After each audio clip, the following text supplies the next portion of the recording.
आप देख रहे हैं वॉइस ऑफ कोटपुतली की चुनावी चौपाल।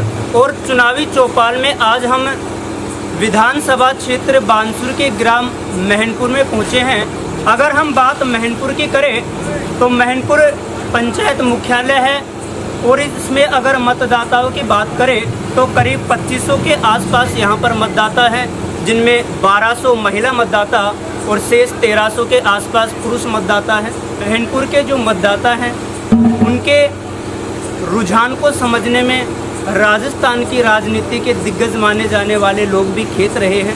आइए यहीं पर हम आज बातचीत करते हैं। अगर हम बात विधानसभा बानसूर की करें तो पिछले 10 सालों से वर्तमान सरकार में उद्योग मंत्री शकुंतला रावत यहाँ का प्रतिनिधित्व कर रही हैं। क्या उनके वादे रहे हैं, क्या उनके दावे हैं और वास्तव में क्या विकास हुआ है, उन सब की पड़ताल करते हैं। हमारे साथ यहाँ स्थानीय लोग हैं। वर्तमान में जो विधायक है, राज्य सरकार में मंत्री भी है और विशेषतः युवाओं के विकास की बात करें तो वो युवाओं के विकास को लेकर तमाम दावे करते हैं। इनकी क्या सच्चाई है, कितना धरातल पर काम हो पाया? ये बिल्कुल भी मतलब जो महनपुर गांव है ये बिल्कुल समस्या का गांव है। कोई विकास नहीं है, क्राइम बढ़ रहा है, बिजली पानी सब चीज़ मतलब बहुत ज़्यादा समस्या है। जैसे आपने समस्याएं बताई, कुछ एक समस्या को चिन्हित करें। जैसे समस्या है ना, जैसे मतलब क्राइम बहुत ज़्यादा है यहाँ पर। और दिन की बात है, एक बच्चा उसका कंकाल मिला, उसका कोई मतलब सोल्यूशन नहीं है। इसके अलावा आप युवाओं का प्रतिनिधित्व यहाँ पर कर रहे हैं। युवाओं के विकास में किस प्रकार से स्थानीय विधायक की उदासीनता रही है या उसने कार्य किया है? युवाओं के लिए भी है, यहाँ पर बस की कोई सुविधा नहीं है। बहुत से गांव हैं पिछड़े हैं, मतलब कोई भी ग्रामीण सेवा मतलब बस या कोई रोड कोई सुविधा नहीं। स्टूडेंट परेशान होते हैं, मतलब जाते हैं कोचिंग जाते हैं। यहाँ युवाओं का स्पष्ट कहना है कि कोटपुतली से महनपुर या महनपुर से तहसील मुख्यालय बानसूर के लिए कोई भी सार्वजनिक वाहनों की सुविधा नहीं है। विद्यार्थी बच्चे उच्च शिक्षा के लिए अध्ययन करने के लिए इतनी दूर का सफ़र पैदल चलकर ही कर पाते हैं। हमारे सुविधा नहीं है।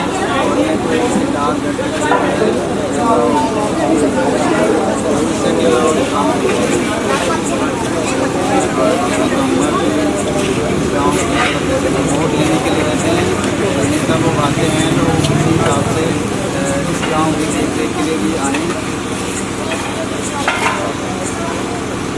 आपके कहने का मतलब है कि जो नेता है वो सिर्फ वोट लेने के लिए गांव में आते हैं, उसके बाद गांव को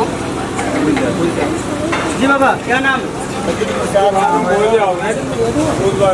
गांव में कितना विकास हुआ? मैडम तो तमाम दावे करती हैं। विकास कुछ नहीं हुआ गांव में। हमारा रास्ता वो ऐसे ही पड़ा है, बिजली नहीं आती है, पानी नहीं आता है। आपके विधायक तो तमाम दावे करते हैं विकास के, कि मैंने 10 साल में बहुत विकास किया है। विधायक क्या सुविधा हो गई है हमारे? नहीं पानी जाता है, नहीं बिजली आती है, परेशान होते हैं, नहीं रोड बनाए, हमारा रोड भी छोड़ दिया जब में। तो अब क्या अपेक्षाएं हैं विधायक से आपकी? हमारा काम करवा विधायक को ही चाहिए।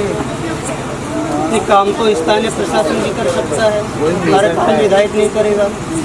यहाँ दलाल है, वो कहते हैं जैसे करते हैं, हमारी कोई वोट लेने आते हैं और आगे कोई बात ही नहीं करते। आके अब भाई कोई काम है कि नहीं है, क्या है?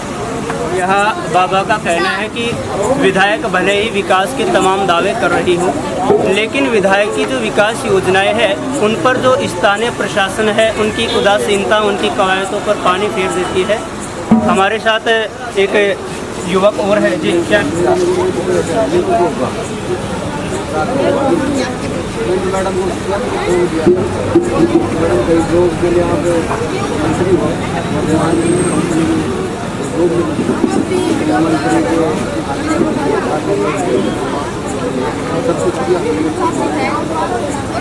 उद्योग मंत्री जिसके हाथ में रोजगार का पूरा विभाग है, उसके युवा यहाँ बेरोजगारी को सबसे बड़े मुद्दे के रूप में यहाँ प्रदर्शित कर रहे हैं। स्थानीय विधायक और मंत्री जी को भी सोचना चाहिए कि पूरे राजस्थान के रोजगार का महकमा उनके पास है, उसके बावजूद उनके विधानसभा क्षेत्र के युवा ही बेरोजगारी के शिकार हो रहे हैं। जैसे पानी की समस्या, सड़क समस्या और स्वास्थ्य के लिए कोई सुविधा इधर नहीं है। और साधन का सबसे बड़ा आप कह रहे हो स्वास्थ्य के लिए कोई सुविधा नहीं है। स्थानीय प्रशासन और विधायक तो दावा कर रही है कि उन्होंने हर पंचायत में सब सेंटर, CSC या फिर उप स्वास्थ्य केंद्र बना रखे हैं, वहाँ डॉक्टर बैठ रहे हैं। दिखावे के लिए खोल रखा है वहाँ पर। अच्छा, महणपुर पंचायत में कोई डॉक्टर नहीं बैठता।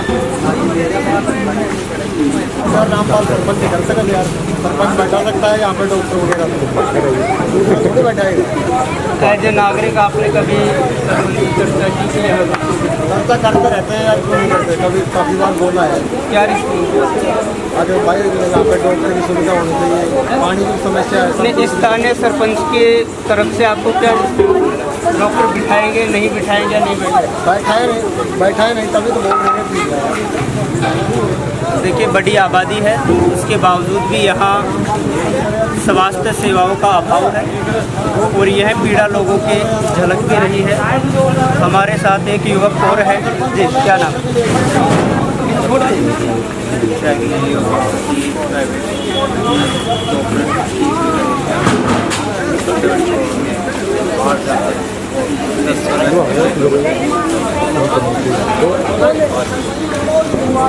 यहाँ स्थानीय ग्रामीणों का मानना है कि चाहे विधायक कोई भी रहा हो, स्थानीय जनप्रतिनिधि कोई भी रहा हो, लेकिन जो स्वास्थ्य सेवाएं हैं उन स्वास्थ्य सेवाओं में कहीं ना कहीं ग्राम पंचायत छूट चुके हैं। प्रतिनिधि हंसराज जी हैं, आइए इन्हीं से बात करते हैं। जी हंसराज जी,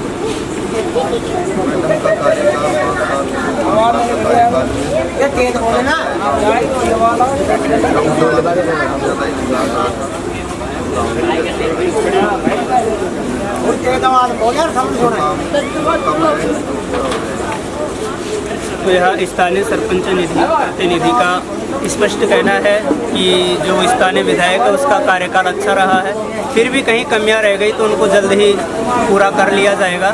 हमारे साथ शिक्षाविद हंसराज जी हैं, जो किसी परिचय के मोहताज नहीं हैं, आसपास के क्षेत्रों में जानी मानी हस्ती है। आइए इन्हीं से आपको रूबरू करवाते हैं, क्या इनके विचार हैं। जी सर।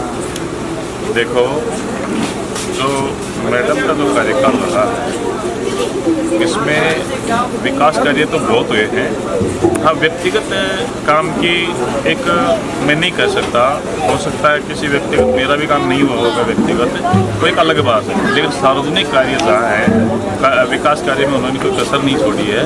दूसरी बात है कि थोड़ी सी पीड़ा एक बेरोजगारी की। मैं समझता हूँ कि मेरे गांव, मेरे क्षेत्र के युवाओं को रोज़गार मिलना चाहिए। युवा लोग बहुत मेहनत कर रहे हैं और उस मेहनत का प्रतिफल उन्हें नहीं मिला। हो सकता है हमारे गांव का दुर्भाग्य है या क्या है। मैं उम्मीद करूँगा कोई भी पार्टी आए, कोई भी सरकार आए, मैं उम्मीद उनसे ये करूँगा कि मेरे गांव के युवाओं को ज़्यादा से ज़्यादा रोज़गार उपलब्ध कराया जाए, ताकि वो युवा अपना सर्वांगीण विकास कर सके, अपनी आगे आने वाली शिक्षा पर भी बहुत ज़्यादा फोकस कर सके, अपने छोटे भाई बहनों को पढ़ा सके, अपने बच्चों को पढ़ा सके, क्योंकि उसके पास रोज़गार होना बहुत ज़रूरी है। बात करें अपन कि इनके रोज़गार को किस प्रकार से मतलब जो है बढ़ाया जाए। रोज़गार यदि उसको प्राप्त होता है, मेरे गाँव के युवाओं को मैं निवेदन करता हूँ, किसी भी प्रकार की कोई भी सरकार हो, कोई भी नेता हो, मैं उनसे आग्रह करूँगा कि वो सरकारें एक जामवंत का काम करें और हमारे गांव के जो युवा हैं, जिनका जन्म एक हनुमान के रूप में हुआ है, और उनको सागर पार करवाए। हनुमान जी ने सागर पार कैसे किया था? उनको एक सहारा था, भगवान श्री राम का सहारा था, और उन हर प्रत्येक पत्थर पर श्री राम लिखा हुआ था, और भगवान के सहारे के अनुसार ही भगवान श्री राम के सहारे पर ही हनुमान जी ने पत्थर डाल करके और उनका पुल बना करके सागर पार किया था। इसी प्रकार से मैं निवेदन करता हूँ पूर्व आने वाली सरकार से या वर्तमान सरकार से, मेरे गांव के युवाओं को एक हनुमान के रूप में जिनका जन्म हुआ है, उनका जन्म सागर पार करने के लिए हुआ है, उनका जन्म पेड़ों पर टहनियों को उछल कूद करने के लिए नहीं हुआ है। इसलिए उनको सहारा दे, उनको सहयोग दे, ताकि उनको रोजगार मिले और वो अपना सर्वांगीण विकास कर सके। इसलिए मैं चाहूँगा मेरे गांव, मेरे क्षेत्र का सर्वांगीण विकास हो और युवाओं को ज़्यादा से ज़्यादा रोजगार मिले। धन्यवाद। एज ए शिक्षाविद, शिक्षा के क्षेत्र में आप ऐसे कौन से कार्य चिन्हित करते हैं जो इस कार्यकाल के दौरान नहीं हुए लेकिन हो सकते थे?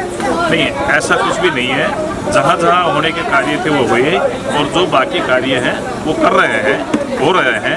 तो ऐसा कोई व्यक्ति विशेष का कोई ऐसा कार्य मेरी नज़र में नहीं है। तो यहाँ हंसराज जी का भी स्पष्ट मानना है कि स्थानीय विधायक ने कार्य तो किया है लेकिन बेरोजगारी आज भी इस क्षेत्र का बड़ा मुद्दा रहा है। बांसुर का कोई साधन नहीं, बांसुर का कोई साधन नहीं है बच्चों के लिए, पढ़ने के लिए कोई साधन नहीं है। और एक हम थोड़ा सा साइड में रह गए गांव से, तो महीने में 10 दिन तो लाइट जाती है और 20 दिन वैसे रहते हैं। बिल आता है उतना ही, बिल उतना ही आता है। वो तो गहलोत ने फ्री कर दिया तो लाइट तो नहीं जाती, फ्री तो कर दिया। बाकी 20 दिन तो हम वैसे अंधेरे में रहते हैं। फ्री तो कर दिया, मान के हम फ्री कर दिया, पर 20 दिन तो लाइट ही नहीं जाती ना हमारे। बात तो ये है, रास्ते में से काट देते हैं, फ्रॉड ज़्यादा है। हमारे मीटर है और रास्ते में से काट देते गाँव में से, हम गाँव से थोड़ा सा बाहर रह गए। मेन बात ये है, कोई उसकी कोई शिकायत नहीं है। कोई जिसको बोलते हैं गांव में से ऐसे कैसे हटा दिया तो मारने करते हैं, ये कोई मतलब हुआ ये। लाइनमैन को बोलते हैं, वो कहते हैं गांव वालों को समझाओ, क्या समझाएं बताओ। हम ये लाइनमैन जाने, अब कोई मतलब कौन जाने इस बात को। हम रोज थोड़ी आके लगाएंगे, बिल दे रहे हैं हम, और जिनके बिल नहीं है वो अपने वो हमारी हटाते हैं, वो जलाते हैं। बेरोजगारी और रोडवेज बसों के वाहन के अभाव के साथ साथ ही यहाँ बिजली की चोरी और अघोषित बिजली कटौती भी एक बड़ा मुद्दा है। हमारे साथ बुजुर्ग हो रहे हैं जी, क्या नाम? प्रकाश चंद्र जी बाबा, तो इस बार 5 विधानसभा चुनाव आ रहे हैं, किसकी सरकार? कांग्रेस की सरकार। कौन कौन से कार्य किए जिनके तुम पर आप कह रहे हो कांग्रेस की सरकार?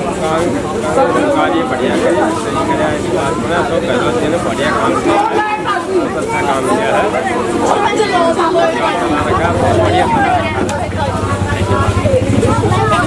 की बार भी गहलोत सरकार? बिल्कुल गहलोत सरकार है।